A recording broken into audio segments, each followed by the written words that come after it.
ñaata yoon la fi pouvoir gagner premier tour yow bu nekkee ne yow forcément da nga bëgg li fi nekkoon jóge fi est-ce que yow di nga xaar deuxième tour. déedéet lu tax mu xaar deuxième tour. ci vague bu gaal bu bees bi njëkk a dem. départ ce qui veut dire moom bu doon Bougane Gueye Dany kese Dany Gueye Bougane kese bu nekkoon moom kese la heure bii Macky Sall mu ngi takk suñu put yi wala Amadou Ba ci dundam gi mu nekk ak gouvernance Macky Sall ñu ngi takk buum suñu buum yi di direk ak ñun ci gi. heureusement que ne biñ fi amee homme ku mel ni Ousmane Sonko ak certains politiciens yi nga xam ne ku ci mel ni Mimi Touré ñoom docteur Cheikh Tidiane Dièye ñoom Abdourahmane Diouf ñii ñoom ñooy wax ma dégg li ñuy wax mais Bougane Gueye bu ñuy wax ci politique Sénégal daa war a tëj làmmiñam. Mimi Touré boobu ngay wax ndax bi ñu ko joxee occasion Mami pour mu exprimer wu dafa croiser les bras il a dit qu'il va s'abstenir. Alors quand on parle d'histoire politique au Sénégal que Bougane Gueye ferme sa bouche parce qu'il n'a pas son mot à dire. foofu laay waxee ak yow. damay delluwaat rek xoolal daanelee fi nga xam ne moom laay commencer Mami bul bëgg alalu nit bul bëgg li yàlla may nit. ndax tant que yaa ngi bëgg li yàlla may nit doo mu sa doylu xam nga li ngay wax nii ñàkk a doylu moo ko jëla ndax am na benn style bi mu taxawoon mais ñàkk a doylu ak bëgg a foqati lu Ousmane Sonko yor tey moo ko jural ne xale bu gën a ndaw sax buy jënd ji gaz day gàddu gazam dem ba ci boutique ba ne jaay leen ma Bougane Gueye Dany xale bu am 7 ans wala 8 ans.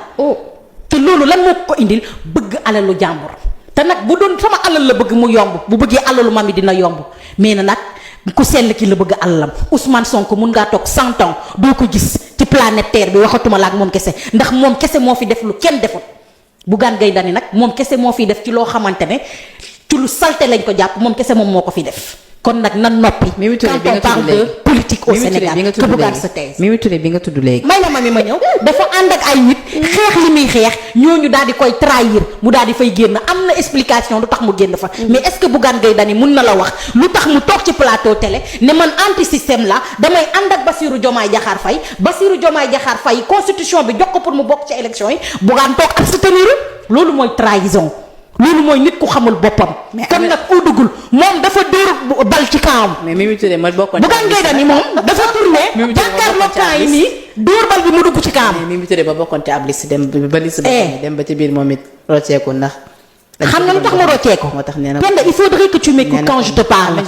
je te dis que Mimi Touré aujourd'hui tey buñ ko waxee mun na expliquer lu tax mu génn fa Penda man du ma ànd ak yow xeex li ñuy xeex yëpp ba pare bi nga xamante ne desul lu dul falu mën nga def tête de liste ma wër dëkk bi yëpp ñëw taxaw ma am majorité assemblée nationale nga yëkkati ko jox ko keneen ba pare bëgg maa neexalee leneen. sans pour autant sax nga wax ma ko. sans pour autant nga wax ma ko. mais majorité boobu déglu ma daal di fay jógee. mais majorité boobu Mimi Touré di nga dàq ma assemblée nationale kon nag yow boo toogee naan nu mu tërati mu naan lu tax Mimi Touré tourné waat di xeex ñooñu mais injustice biñ ko teg moom mooy expliquer loolu. mais moom nag lan mooy expliquer neutralité bi nga xamante ne moom la def. nañu wax samdem yu bëri yi nga xam ne jox na ko sénégalais bi desul lu dul participer à l'histoire politique du Sénégal mu croiser ses bras aujourd'hui gis nga loolu muy wax bu jàkkaarloog seetoom xool nii boppam dina xam ne lépp lu mu wax ci phrase Mimi Touré bi ça l'incombe. mais ndax Mimi Touré aussi tamit war a mën a tuuteel assemblée nationale bi nga xamante ni.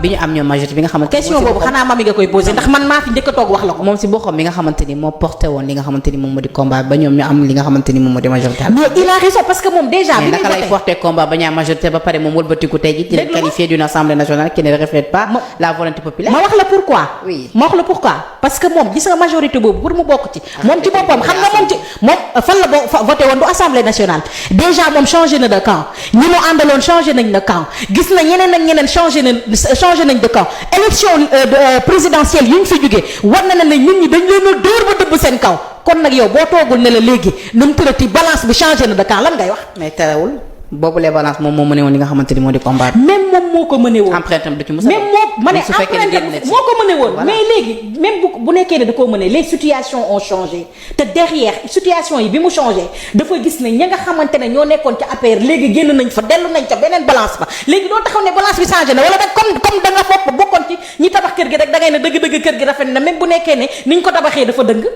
mën nga ni ñu ko tabaxee dëgg na waaye bu dee fondement. sukkandikoo dernière élection yi lañ mën a sukkandiku xam fi mu toll poids électoral bi fan la nekk te bu jógee ci nu mu tërati ci li nga xamante ne mooy présidentielle yi xam nañ ne fi mu toll nii ñi nga xam ne moom mooy mouvance su kii di Bassirou Diomaye Diakhar Faye ñoo dëbb dëkk bi ba mokk mais ndax ñoo yor majorité bi keneen yoru ko. mais ndax li Ousmane Sonko toog nag naan nu mu tëddee ci assemblée nationale mënoo comparer assemblée nationale ak li nga xamante ne mooy présidentielle ndax présidentielle moom lañ mujj def téeméeri di yoon assemblée nationale il y a 2 ans lañ ko def présidentielle il y a 3 mois lañ ko def léegi yow booy comparer nga bëgg a jël li nga xamante ne situation il y a 2 ans bëgg ne moom moo nekk ci dëkk bi.